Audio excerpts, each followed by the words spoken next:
Welcome back. Holding big tech accountable, Google cutting off ad revenue to right-leaning website Zero Hedge and also threatening the same for the Federalist. The company says the sites failed to meet Google's standards on offensive content.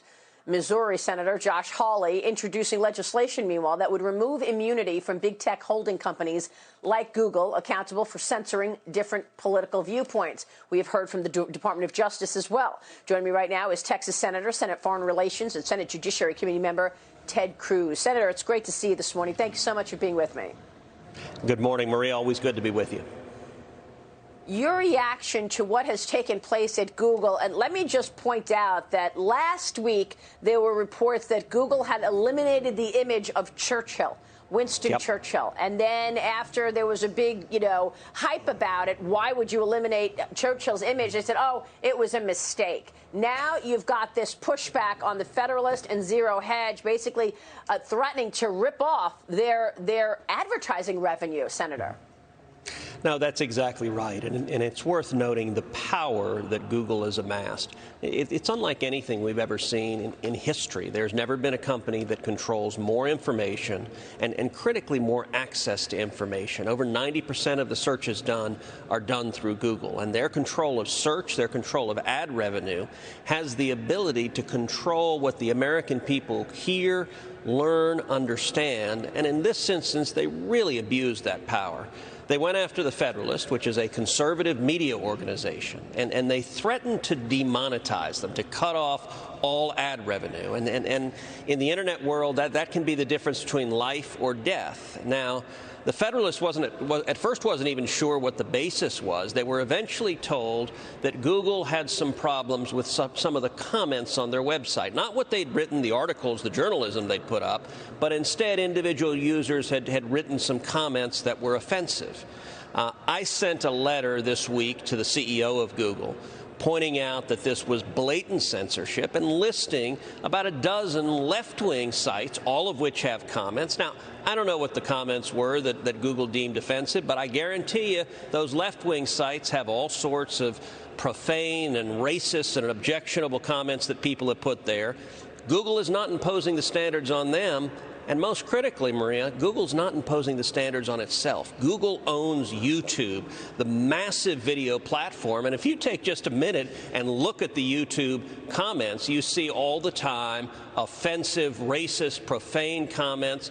And so one of the questions, I demanded production of a number of documents, a number of internal materials from Google as to why they were abusing their monopoly position. Google is a monopoly, and why they were abusing their monopoly position to try to harm a competitor of theirs and impose standards on the Federalist that they weren't imposing on their very own company, YouTube. Well, we also see that on Twitter. We also see that social media in general, these companies have become bigger and more powerful than anybody expected. You would like to see some competition in this industry, but how do you stoke competition? I mean, Google has what, 95% of the market in search, Senator? Yeah. Well, and they're getting more and more brazen. I mean, when you talk to them, the limits of their hubris seem to know no bounds. And so I, some time ago, sat down with the CEO of YouTube, who described how they had demonetized Steven Crowder, who's a conservative comedian. And she explained to me very matter-of-factly that Crowder had not done anything to violate their rules. He was completely consistent with their rules. But essentially, some left-wing users complained, and so they decided simply to cut off his revenue. Now, and she basically said to me, but look, you should be happy because we haven't banned him, we haven't silenced him, we just don't let him make any money. And I asked her, I said, who the hell are you to decide who gets to speak and who doesn't? And it's only the left that's asking for you to censor. I'm not here asking for you to censor Bernie Sanders or AOC or whatever other lefty socialist you may be talking about. I think the best answer for bad speech is more speech. But big tech has an arrogance that they believe their political views are the only ones that matter, and they're going to silence anyone who disagrees. And it's a very profitable approach. And with Google in particular, I think their conduct last week, it's interesting, it really crossed a line because this conduct last week, I believe, clearly violates the antitrust laws. And the reason is they were using ad revenue. They were using money to go after a competitor of theirs with what is clearly a differential on their own wholly owned YouTube. Monopolies can't do that. Monopolies get shut down, get broken down. They face treble damages when they try to do that. But Google has the arrogance of Silicon Valley that they believe the laws don't apply to them. I'm hopeful this administration is going to make very, very clear that's not the case. And this administration, the Justice Department, is recommending new legislation holding Facebook, Google, Twitter liable for some online content. They could get sued. Don't forget, on Twitter, there's also shadow banning. You've got many of your colleagues in the House right now suing Twitter, like Devin Nunes, for this very reason. Let me ask you this, because we're only a few months away from another presidential election, Senator. Are you worried about some of these social media companies, as you call it, arrogance, trying to cheat, trying to suppress speech going into the presidential election? Yeah, look, big tech is angry that Donald Trump got elected, and they're angry at themselves for letting him get elected. And I believe big tech is resolved. They won't let it happen again. They're going to do everything they can to try to silence any speech that they don't like. And they're brazen about it. They've discovered that they can do it without major consequences, at least to date. You know, I've chaired a whole series of hearings looking at big tech censorship. I think this is the single biggest threat to our democracy. In one of those hearings, we heard testimony from an academic named Dr. Robert Epstein, who's done the only empirical study of Google searches. He found in the last election in 2016 that Google's manipulated, misleading searches shifted upwards of 2.6 million votes to Hillary Clinton. And the interesting thing about Dr. Epstein, he's not a Republican. He's not a conservative. He is a liberal Democrat who supported and voted for Hillary Clinton.